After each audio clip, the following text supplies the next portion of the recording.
Assalamualaikum warahmatullahi wabarakatuh. Perkenalkan, nama saya Nur Afifa dari kelas 12 IPA 1. Jadi di sini saya akan menjelaskan tentang sintesis protein. Siapa yang diantara kalian mudah lesu, kemudian sering gelisah, lalu kayak orang galau gitu? Nah, apakah kamu tahu salah satu penyebab keadaan kamu tersebut bisa seperti itu? Nah, bisa jadi itu merupakan ciri-ciri tubuh kamu itu kekurangan protein. Kok bisa kekurangan protein? Nah, jadi walaupun kamu banyak makan, tetapi makanan yang kamu konsumsi itu tidak mengandung protein, ya sama aja ya. Jadi tubuh kita harus cukup mengonsumsi protein. Nah, ada beberapa makanan sehat yang mengandung protein seperti misalnya ada daging, telur, susu, dan banyak makanan lainnya. Oke, kita akan masuk ke protein. Apa itu protein? Kita harus kenalan dulu protein itu apa. Nah, sejatinya protein ini merupakan rantai panjang asam amino yang disintesis berdasarkan kode yang dibawa oleh informasi genetik berupa DNA. Nah, jadi kita harus kenalan dulu apa itu DNA. DNA ini adalah kumpulan materi genetik yang satuan molekulnya itu disebut dengan nukleotida. Ingat, nukleotida. Nah, jadi setiap nukleotida di DNA ini terdiri atas basa nitrogen, gula deoksiribosa, dan gugus fosfat.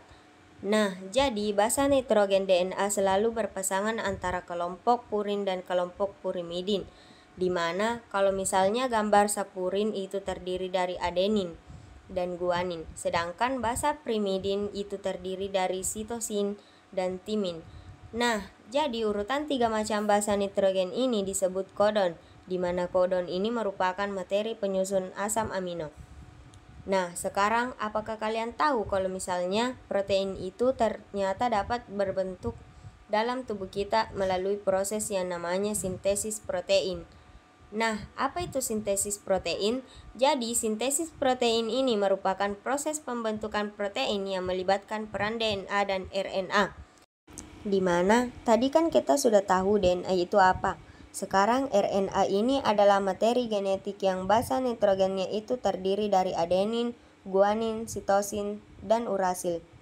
Nah, secara sederhana sintesis protein ini terdiri dari 2 tahap, yaitu tahap pertama transkripsi dan tahap kedua translasi. Nah, mari kita simak penjelasan lengkap mengenai transkripsi terlebih dahulu ya. Nah, jadi tahap pertama dalam sintesis protein ini adalah transkripsi. Ya, dilihat dari namanya transkrip, yaitu dapat diketahui bahwa proses ini terjadi penyalinan sebagai DNA. Nah, kenapa harus disalin? Biar apa? Nah, jadi seperti ini.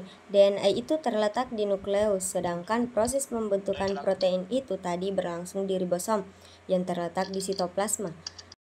Nah, jadi jaraknya itu jauh sehingga DNA itu tidak dapat bergerak sendiri menuju ribosom. Sehingga DNA itu membutuhkan fasilitator yaitu RNA. Jadi, RNA ini ibaratnya kembaran dari DNA. Kalau misalnya DNA nggak bisa datang ke ribosom, ya dia membuat cetakan yang berbentuk RNA untuk menyuruhnya pergi ke ribosom. Nah, jadi dalam proses transkripsi ini terdapat promotor dan terminator, di mana di dalam nukleus RNA polimerase akan memisahkan untaian DNA menjadi 2 bagian dengan cara bergerak dari terminator ke promoton. Adapun yang kedua yaitu translasi. Nah, apa itu translasi dan bagaimana tahapannya?